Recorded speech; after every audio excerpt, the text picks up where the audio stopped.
Hello tout le monde, aujourd'hui je partage avec vous un de nos plats traditionnels de l'Algérie, un plat phare, le tlitli.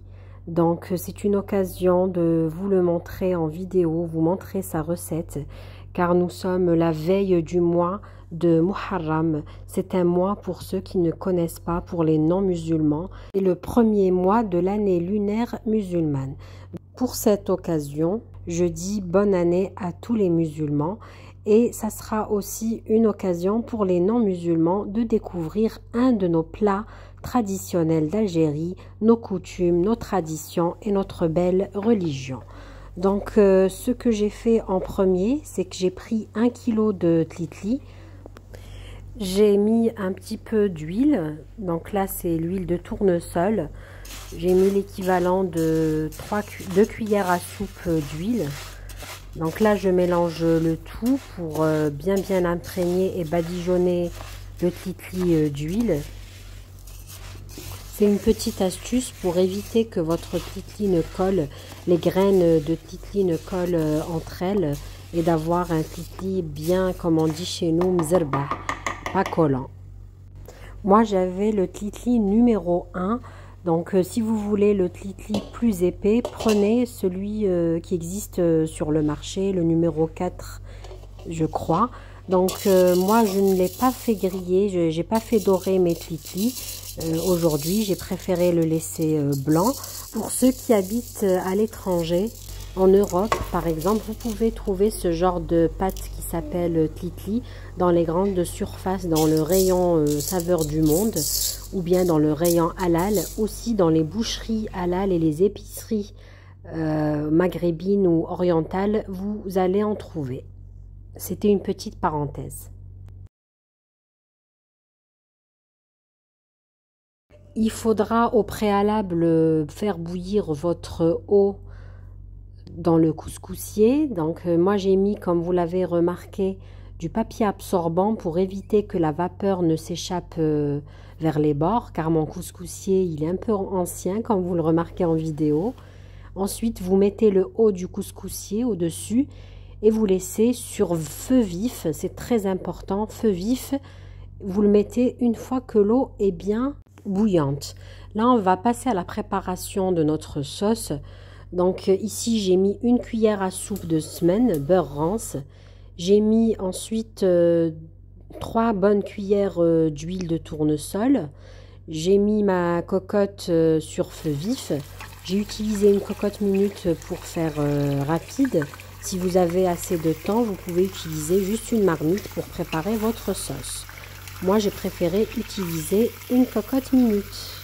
Donc là ce que j'ai fait, j'ai mis mes morceaux de poulet. Donc aujourd'hui j'ai pris un poulet entier avec le blanc de poulet, les cuisses et tout le reste.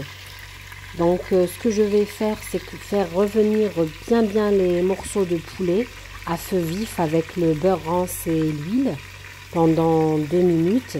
Ensuite j'ai rajouté un oignon, un gros oignon haché, 4 gousses d'ail haché comme vous le remarquez en vidéo. À ce moment-là je diminue un peu le feu. Donc feu moyen à feu doux, pas très doux. Donc là je mélange un petit peu. Je fais revenir bien mes oignons, mon oignon, mon ail et mon poulet. J'ai rajouté un bâton de cannelle. Moi je préfère les bâtons de cannelle à la poudre, mais j'ai quand même mis par la suite, vous allez le remarquer, de la poudre de cannelle aussi. On mélange le tout. Donc c'est toujours sur feu moyen à feu doux. Par la suite, je rajoute une bonne cuillère à soupe de concentré de tomate. Le concentré de tomate, c'est selon les goûts. Moi, j'aime pas trop que ça soit acide. Donc j'ai mis une bonne cuillère à soupe de concentré de tomate. J'ai rajouté 2 tomates fraîches que j'ai hachées au hachoir manuel. J'ai râpé à la râpe. Donc là, c'est 2 tomates fraîches que j'ai rajoutées. Donc vous trouverez les détails des ingrédients en barre de description comme d'habitude. Là, je rajoute 2 cuillères à café de sel. Je me répète à chaque fois, le sel, c'est selon les goûts et la convenance de chaque famille. Ici, je rajoute une cuillère à café de poivre noir, donc toujours sur feu doux. Je rajoute une demi-cuillère à café de cannelle. Donc nous, on n'aime pas trop la cannelle. Une demi-cuillère à café de gingembre. Une bonne cuillère à café de curcuma. On laisse mijoter le tout sur feu doux. Ensuite, je rajoute 2 cuillères à café de piment doux et on mélange le tout sur feu moyen à doux. On laisse bien mijoter le tout. Il faut que notre concentré de tomates, le coulis des 2 tomates fraîches que j'ai hachées, l'oignon, l'ail, les épices prennent le temps de bien mijoter. C'est très important cette étape pour la réussite de la recette.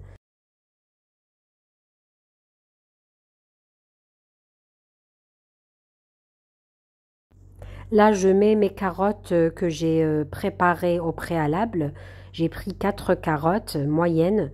Donc, je les ai mises au tout début avec le poulet car c'est le légume qui prend le plus de temps à cuire par rapport à la courgette et à la pomme de terre. Ensuite, je vais couvrir et laisser mijoter sur feu doux pendant 10 minutes à 15 minutes. Entre-temps, je vais voir mon tli-tli qui est dans le couscoussier, toujours en train de cuire à la vapeur. Donc, quand je vois que la vapeur s'échappe de partout à travers le tli-tli, je rajoute un verre d'eau, pas chaude, de l'eau froide.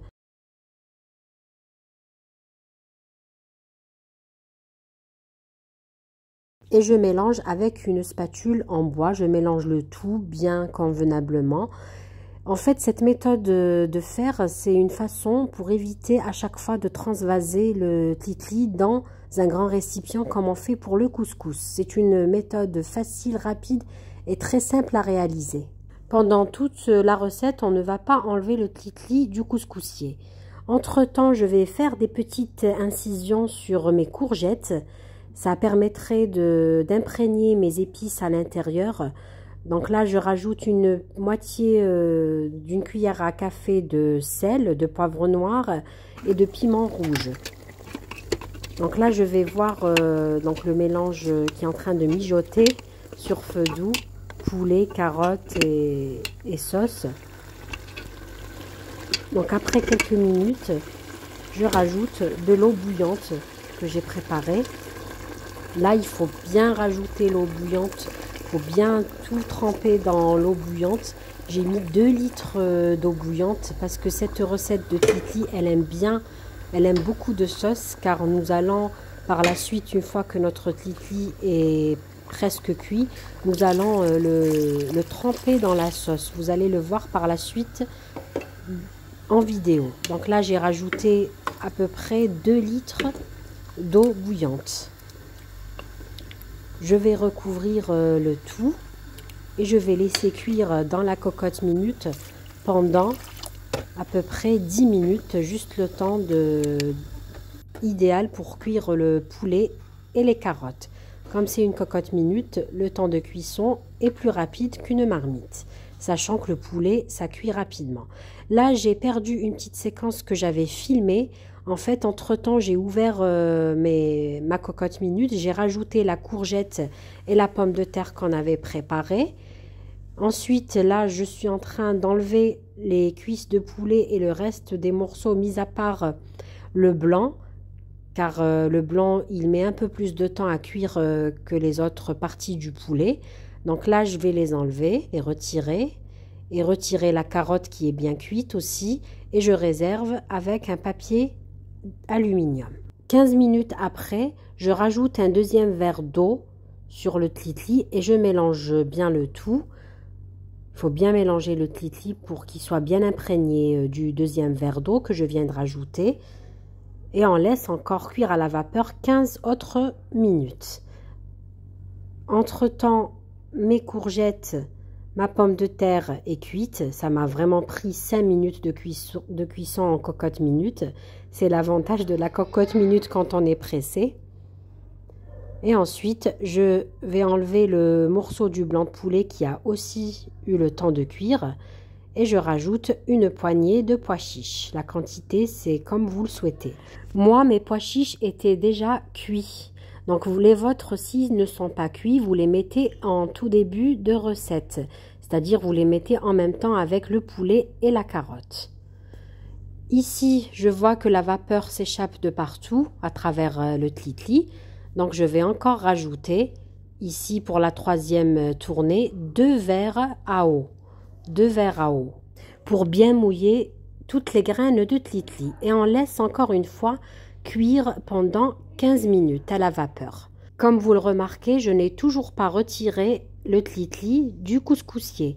C'est vraiment une méthode très simple pour cuire le tlitli. Là, j'ai rajouté une cuillère à café de sel, car je n'ai pas mis beaucoup de sel dans la sauce. Ensuite, c'est la dernière étape de toute façon dans le couscoussier. Ensuite, ma sauce, elle est prête. Je vais récupérer le liquide. Je vais essayer d'éviter les pois chiches que je vais mettre dans une marmite. Donc, comme vous le remarquez en vidéo, je mets ma sauce dans le fond de ma marmite. J'allume le feu à feu doux et je commence à transvaser à ce moment-là. Lors de la troisième et dernière étape, 15 minutes après avoir laissé cuire à la vapeur le tlitli, je commence à le transvaser dans la marmite et de bien imprégner de la sauce tomate. Donc là, à ce moment-là, le tlitli, je l'ai goûté, il est al dente.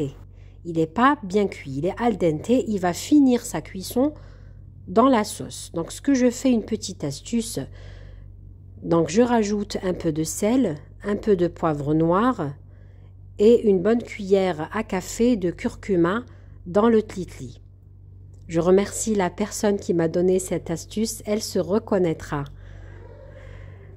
Et ensuite, vous rajoutez la sauce au-dessus jusqu'à ce qu'elle soit bien imprégnée. C'est pour cela que j'ai mis 2 litres d'eau. Il faut vraiment, cette recette, il faut vraiment avoir beaucoup de sauce, car notre tlitli, il va finir sa cuisson dans la sauce. Donc là, toujours sur feu très doux, on rajoute la sauce, on couvre, on laisse cuire à feu doux, on mélange de temps en temps pour éviter que le tlitli ne colle au fond de la marmite, c'est très important.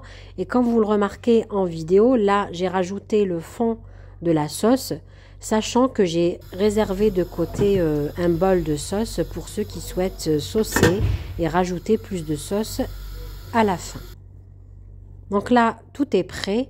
Une astuce, vous laissez donc mijoter le tlitli dans la sauce pendant à peine 3 minutes.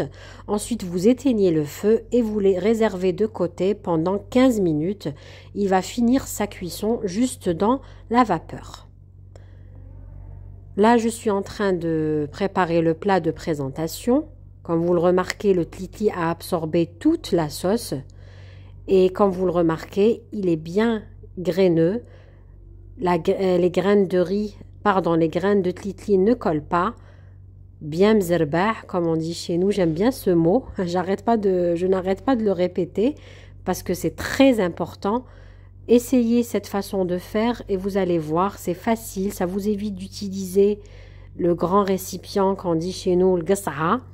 Et ça vous évite de transvaser à chaque fois. Il va cuire dans le couscoussier sans le transvaser à chaque fois. Et à la fin, on va le faire mijoter dans la sauce. Il va bien absorber le goût de la sauce, les épices, le mélange. Et en plus, il ne colle pas. Donc là, je vais rajouter les légumes. Là, c'est vraiment libre choix à chacun de décorer comme il le souhaite.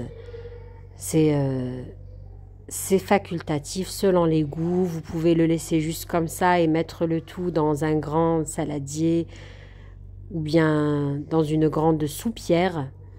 Là, je vous montre, c'est important, le fond de ma marmite pour vous montrer que les graines de tlitli n'ont pas collé, même au fond de la marmite.